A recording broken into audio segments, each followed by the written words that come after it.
Welcome to my channel Naina Kuhu ideas. आज की इस वीडियो में मैं आपके साथ शेयर करने वाली हूँ डिश वॉशर का फुल डिटेल रिव्यू, यानी इसमें किस प्रकार से हम बर्तन धुल सकते हैं। बहुत ही यूज़फुल प्रोडक्ट है हमारे काम को आसान बनाने के लिए, और इसे लास्ट मंथ ही मैंने परचेस किया है। 14 फरवरी को ये मुझे रिसीव हुआ था और 20 फरवरी को इसका इंस्टॉलेशन हो पाया था।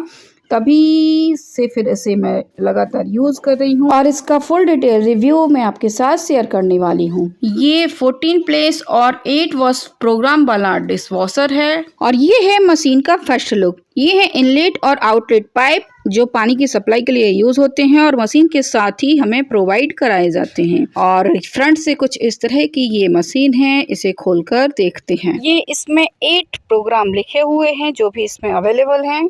इसके बाद ये है इसकी लोअर ट्रॉली यानी लोअर रैक, ये है मिडिल वाली ट्रॉली यानी अपर रैक, और ये है कटलरी वाली रैक। तो ये 3 ट्रॉली इसमें हमें मिलती हैं, 2 ट्रॉली और 1 ये कटलरी रैक। तो काफी सारे बर्तन इसमें एक साथ ही बन जाते हैं। मशीन को चलाने के लिए हमें इस तरह के पावर स्विच बोर्ड की जरूरत पड़ेगी। ये 16A पावर वाला स्विच है और यहाँ पर ये एक्सटेंशन बोर्ड के थ्रू हमने मशीन के स्विच को कनेक्ट किया है, क्योंकि मशीन का ये जो कॉर्ड है ये 4 से 5 फुट का ही था और हमारा जो बोर्ड है वो काफ़ी दूर पर लगा था, तो इसलिए हमें इसकी ज़रूरत पड़ी। इसके बाद ये है इनलेट पाइप, इसका जो टेप है ये हमने अलग से ख़रीदा था। अप्रॉक्सीमेट 300 to 400 के आसपास ही आपको मिल जाएगा। और ये इनलेट पाइप जो है पानी की टंकी से मशीन में पानी की सप्लाई के लिए इसमें दिया जाता है और ये भी लगभग इसकी 4 से 5 फुट लंबाई है। तो मशीन को हमें नल से 4 से 5 फीट की दूरी पर ही हम रख पाएंगे। तो ये है आउटलेट पाइप, जो वेस्टेज पानी है बर्तन धुलने के बाद उसको बाहर निकालने के लिए इसकी जरूरत पड़ती है और इसे हमें रस्सी से बांधकर थोड़ा सा ऊंचाई पर लटकाना होता है, तभी मशीन का सिक्स्थ सेंस काम करता है। इसकी ये जो लोअर वाली ट्रॉली है, इसके जो पीछे ये रैक दिए गए हैं प्लेट्स को फंसाने के लिए, इनको हम एडजस्ट कर सकते हैं, लेकिन ये जो आगे दिए गए हैं इनको हम एडजस्ट नहीं कर सकते। इस तरह से इन्हें फोल्ड करके हम इन्हें बड़े बर्तनों को रखने के लिए यूजेबल बना सकते हैं। चलाने के लिए हमें इन 3 प्रोडक्ट की ज़रूरत पड़ती है। ऑनलाइन ही ये मैंने परचेस किए, ऑफलाइन अवेलेबल नहीं थे। ये है डिश वॉशर सॉल्ट, तो ये जो है हमें डालना पड़ता है पानी के हार्डनेस को कम करने के लिए। अगर आपके यहाँ वाटर की हार्डनेस सही है तो इसकी ज़रूरत हमें ज़्यादा नहीं पड़ती है। यहाँ से इसमें इसे डालने का ऑप्शन है और ये है टिक्की, या तो आप टिक्की का यूज़ कर सकते हैं या फिर डिटर्जेंट का। तो इस तरह के पाउचेस में आती है, जो हमें यहाँ पर इसको बटन को प्रेस करके इसके लिड को खोलना है और यहाँ से इसमें ये टिक्की डालने का ऑप्शन है। ये केप भी इसके साथ आती है सॉल्ट को डालने के लिए, जिसके थ्रू हम इसमें सॉल्ट डाल सकते हैं। और ये है रेंजेट, बर्तनों में साइन के लिए और स्पॉट फ्री बर्तन के लिए ये जो है रेंजेट हमें यूज़ करना होता है। इसको आप स्किप भी कर सकते हैं, यहाँ से इसमें इसे डालने का ऑप्शन है। इसके इस लिड को खोलकर इसमें हम रेंजेट को ऐड कर सकते हैं। तो ये बेसिकली तीनों प्रोडक्ट की हमें ज़रूरत पड़ती है मशीन को चलाने के लिए। और इसमें हमें टोटल 8 वॉश प्रोग्राम मिलते हैं। ये है इसका कंट्रोल पैनल यहाँ, और मशीन की फर्स्ट इंस्टॉलेशन के लिए वर्लपूल की तरफ से ये इंस्टॉलेशन वाले भैया आए हुए थे। ये है इसका अपर आर्म, जिसके थ्रू इसमें वाटर की सप्लाई होती है। एक ये नीचे भी है लोअर आर्म, तो इन दोनों के थ्रू इसमें वाटर की सप्लाई होती है। और जब भी हम इन बास्केट में बर्तन को रखते हैं तो हमें ये चेक करना ज़रूरी हो जाता है दोनों आर्म को घुमाकर कि कोई बर्तन इनमें अटक तो नहीं रहा है। अगर बर्तन अटक रहा है तो हमें इनको निकाल कर और एडजस्ट करना पड़ता है। इसके बाद ये जो मिडिल वाली बास्केट है, इसमें यहाँ पर स्पून लगाने के लिए ये दिए गए हैं ऑप्शन। यहाँ पर इसमें हम अपनी ग्लास, कटोरी और इनको रख सकते हैं। ये 2 लॉक दिए गए हैं जिसके थ्रू हम मशीन की हाइट को एडजस्ट कर सकते हैं। इन दोनों लॉक को अंदर की तरफ प्रेस करने पर ये बास्केट नीचे हो जाती है, इसकी हाइट एडजस्ट हो जाती है नीचे की तरफ, और बाहर की तरफ इन दोनों लॉक को खींचने पर इसको हम ऊपर कर सकते हैं। तो इस तरह से हम इस बास्केट की हाइट को एडजस्ट कर सकते हैं अपनी सुविधा के अनुसार। अगर हमें इसमें बड़े बर्तन रखने हैं तो इसे हम नीचे कर सकते हैं, छोटे बर्तन रखने हैं तो हम ऊपर रख सकते हैं। मशीन में सॉल्ट को डालने के लिए हमें पहले इस बास्केट को इस तरह से अलग करना होगा और इसके बाद इसका ये जो लिड है सॉल्ट डालने का, इसको इस तरह से हमें खोलना है अपनी लेफ्ट साइड में। ये खुल गया है।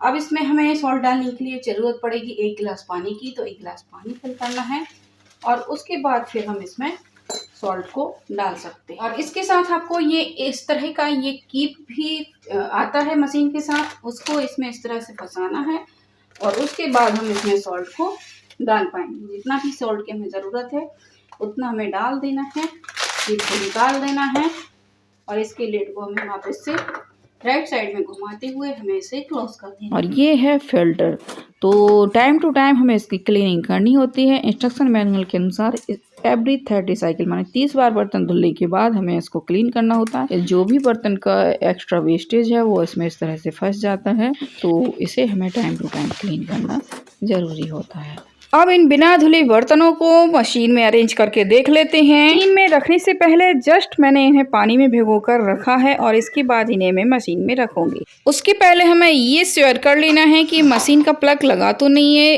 अगर लगा है तो उसे निकाल देना है। ये है सबसे ऊपर कटलरी रैक, इसमें हम रख सकते हैं चाय की छन्नियाँ, छोटी कटोरी। और ये है मिडिल वाला रैक, इसमें रख सकते हैं गिलास, चाय के कप, चाय के पॉट और कटोरी। और ये है सबसे नीचे वाली ट्रॉली जिसमें ये बड़े बर्तन और प्लेट्स मैंने अरेंज कर दिए हैं। तो इसी तरह से अरेंज करना है, आप अपने हिसाब से थोड़ा बहुत एडजस्ट कर सकते हैं। उसके बाद ये जो आर्म्स हैं, अपर आर्म और लोअर आर्म, इन्हें घुमाकर चेक करना है कोई बर्तन इनमें अटक तो नहीं रहा है। अगर अटक रहा है तो हमें बर्तन को उठाकर दूसरी जगह शिफ्ट कर देना है। तो इस तरह से घुमाकर मैंने चेक कर लिया है। और ये है टिक्की डालने का ऑप्शन, तो बटन को दबाकर इसमें इस टिक्की को डाल देना है और मशीन को क्लोज कर देना है। मशीन को क्लोज करते ही इसमें टक की आवाज़ आएगी, मशीन क्लोज हो गई है। अब पावर स्विच को ऑन कर देना है। ये है प्रोग्राम सेलेक्ट करने का ऑप्शन, तो जो भी प्रोग्राम आप सेलेक्ट करना चाहते हैं P1 3 आवर का है। ये है मल्टी जोन बटन जो मशीन को लॉक करने के लिए काम आता है। 3 सेकंड तक इसको प्रेस करेंगे, मशीन लॉक हो जाएगी। यहाँ पर मैंने P4 प्रोग्राम सेलेक्ट किया है। ये 1 आवर 25 मिनट का है। स्टार्ट बटन को क्लिक कर दिया है और ये मशीन स्टार्ट हो गई है। अब मशीन को मैं लॉक कर रही हूँ इसी मल्टी जोन बटन को क्लिक करके। 3 सेकंड तक इस बटन को प्रेस करने से मशीन लॉक हो गई है। जैसे ही वॉश साइकिल कंप्लीट होने के लिए ये 1 मिनट बचता है तो मशीन का गेट 4 से 5 इंच ऑटोमेटिकली ओपन होने लगता है। क्योंकि मशीन गर्म पानी से बर्तनों को धुलती है तो भाप को बाहर निकालने के लिए ये गेट ऑटोमेटिकली खुल जाता है। और अब मशीन में साइकिल कंप्लीट होते ही ये एंड यहाँ पर हमें सावधानी बरतने की ज़रूरत है। बिना पावर सप्लाई ऑफ किए हमें मशीन को नहीं छूना है। पावर सप्लाई ऑफ करने के बाद अब मशीन के बर्तनों को खोलकर देखते हैं कि ये किस तरह के धुले हैं। तो खोलकर देखते हैं मशीन को कि मशीन ने बर्तनों को धो पाया है या नहीं। तो ये है मिडिल वाली ट्रॉली जिसमें हमने ये चाय के कप, कटोरी और ये गिलास रखे थे, तो ये काफ़ी अच्छे से धुल गए हैं। ये मिल्की की बोतल भी है जो वो भी अच्छे से धुल गई है। ये है कटलरी ट्रे, तो ये भी, इसमें भी चम्मच वगैरह ये काफ़ी अच्छे से धुल गई हैं। ये चाय की कप हैं, ये भी काफ़ी अच्छे से धुल गया है। अब लोअर ट्रॉली को भी हम चेक कर लेते हैं इसके बर्तन किस प्रकार से धुले हैं। तो यहाँ पर ये एक कटोरी में पानी भरा हुआ रह गया है क्योंकि ये सीधी रखी हुई थी। बाकी के बर्तन ये देखिए काफ़ी अच्छे से साफ़ हो गए हैं, चाहे वो ये बड़ी प्लेट्स हों, छोटी प्लेट्स हों, थाली हों, कटोरी हों, सभी बर्तन काफ़ी अच्छे से वॉश हो गए हैं। ये खंड वाली थाली मैंने धोई थी, ये भी काफ़ी अच्छे से साफ़ हो गई है। और कटलरी ट्रे में ये चाय की छन्नियाँ भी काफ़ी अच्छे से साफ़ हो गई हैं। इसके बाद मैंने इसमें प्लास्टिक के बर्तन भी धुलकर देखे थे, तो वो भी काफ़ी अच्छे से साफ़ हो गए हैं। तो टाइम टू टाइम ग्रॉसरी वाले बर्तन को भी हमें क्लीन करने की ज़रूरत पड़ती है, तो ये भी इसमें काफ़ी अच्छे से साफ़ हो जाते हैं। और ये देखिए मिल्क की बोतल है, ये भी काफ़ी अच्छे से साफ़ हो गई हैं। और बर्तनों को उनके जगह पर अरेंज करने के लिए इस लोअर वाली ट्रॉली को हम अलग करके वहीं पर ले जा सकते हैं जहाँ हमें बर्तन अरेंज करना है, तो ये काफ़ी आसान हो जाता है बर्तनों को अरेंज करना। अभी मशीन में ये कुछ कंट्रोल फंक्शन और हैं जो मैं आपको बताना चाहती हूँ। तो ये इसमें टोटल 8 वॉश प्रोग्राम हैं अलग अलग प्रकार से बर्तनों को वॉश करने के लिए। तो इको है, सेक्स सेंस है, कटलरी के अलग है, ग्लास के लिए अलग है। यहाँ पर ये कंट्रोल पैनल की जो स्क्रीन है यहाँ पर टाइमिंग शो होती है मशीन की, और इसके अलावा कुछ इंडिकेशन भी हैं जो अलग अलग इंडिकेशन देती हैं। अगर हम इको प्रोग्राम सेलेक्ट करते हैं तो ये लीफ वाला बटन हाईलाइट हो जाता है। ये जो है नल के कनेक्शन को शो करने के लिए। अगर पानी की टंकी से नल की सप्लाई बंद हो गई है या नहीं आ पा रही है, नल बंद है, तो ये वाला इंडिकेशन हाईलाइट हो जाएगा, रेड कलर में शो होने लगेगा। ये है रेंज एड का। अगर मशीन में रेंज एड खत्म हो जाता है तो ये हाईलाइट हो जाता है। और यहाँ पर ये है सॉल्ट का। अगर मशीन में सॉल्ट ख़त्म हो जाता है तो ये हाईलाइट हो जाता है। यहाँ पर इसमें डिले फंक्शन है। पहले से ही मशीन में टाइमिंग सेलेक्ट करने के लिए कि कितनी देर बाद हमें मशीन को चलाना है, तो इस बटन को हम सेलेक्ट करके मशीन में टाइमिंग लगा सकते हैं। और ये देखिए मशीन में जब रेंज एड ख़त्म हो गया था तो ये रेंज एड वाला बटन जो है रेड हो गया था और ये हाईलाइट होके हमें इंडिकेशन देने लगा था कि अब मशीन में रेंज एड डालने की ज़रूरत है। ये है फिल्टर जो हमें निकालने के लिए इस तरह से इसे लेफ़्ट साइड घुमाना है, ये निकल जाएगा और इसमें जो भी बर्तन का जो वेस्ट मटेरियल है वो इसमें इकट्ठा हो जाता है। इसके ये 2 लॉक हैं, इन्हें प्रेस करेंगे तो ये आसानी से निकल जाता है और इसके बाद हमें इसे क्लीन कर सकते हैं। इस बिल्कुल साफ़ पानी से, सादा पानी से हमें इसे क्लीन कर देना है। बड़ी जल्दी ही ये साफ़ हो जाता है, बहुत ज़्यादा मेहनत करने की हमें ज़रूरत नहीं है। और एवरी 30 साइकिल के बाद हमें इसे क्लीन करना होता है, अप्रॉक्सीमेट मतलब 1 मंथ के आसपास। अगर आप दिन में 2 बार मशीन चलाते हैं तो लगभग 10 से 15 दिन में इसे हमें क्लीन करना होगा। एक बार आप और दिन काउंट ना करते हुए हम इसे वैसे भी चेक कर सकते हैं कि अगर इसमें कचरा आ गया है तो इसे साफ़ कर लेना है। दोनों लॉक को इस तरह से वापस से फंसा देना है और बस इसे वापस मशीन में लगा देना है। यहाँ पर इसे फंसाना है और राइट साइड घुमा देना है, देख लेना है टाइट हो गया है, एडजस्ट हो गया है, फिट हो गया है। अब एक डाउट या क्वेश्चन आपके मन में उठ सकते हैं कि क्या अगर पावर की सप्लाई ऑफ हो गई तो मशीन कंटिन्यू करेगी शुरू से या फिर 0 से ही स्टार्ट करेगी? तो ये मशीन का बेस्ट बेनिफिट है कि अगर पावर की सप्लाई ऑफ हो गई तो मशीन ठीक वहीं से स्टार्ट करेगी जहां से पावर की सप्लाई ऑफ हुई थी, 0 से स्टार्ट नहीं करेगी। और एक डाउट ये भी हो सकता है कि ये जो मशीन में ये 3 प्रोडक्ट यूज़ होते हैं, इनको हमें कब कब डालना पड़ेगा मशीन में? तो ये जो सॉल्ट है ये लगभग 1 महीने में 1 बार डालना पड़ता है। ये आपके वाटर की हार्डनेस पर भी डिपेंड कर सकता है। हो सकता है आपको डालना ही ना पड़े या हो सकता है कम डालना पड़े।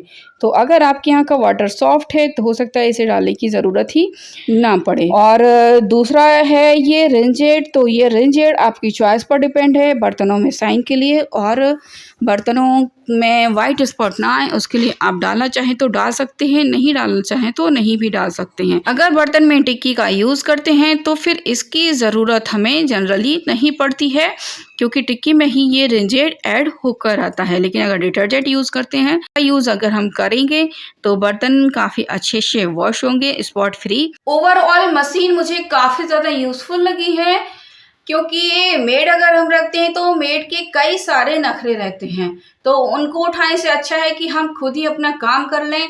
मेड दिन में 1 बार ही आती है, कभी घर में ज़्यादा बर्तन हो गए तो हम 2 बार भी मशीन को चला सकते हैं। और अगर हम खुद भी बर्तन को वॉश करते हैं तो कभी हमारा स्वास्थ्य खराब हो जाता है, हमें रहता कि हम बर्तन को धोएं, तो इससे अच्छा है कि हम मशीन में बर्तनों को वॉश कर लें। तो ये काफ़ी ज़्यादा मुझे यूज़फुल लगी है। और अगर आपके कोई भी क्वेरी एंड डाउट है मशीन को लेकर तो आप मुझे कमेंट सेक्शन में डिस्कस कर सकते हैं। आई होप फ्रेंड्स वीडियो आपके लिए यूज़फुल रहा होगा। यूज़फुल रहा है तो लाइक शेयर सब्सक्राइब ज़रूर कीजिएगा। Thanks for watching.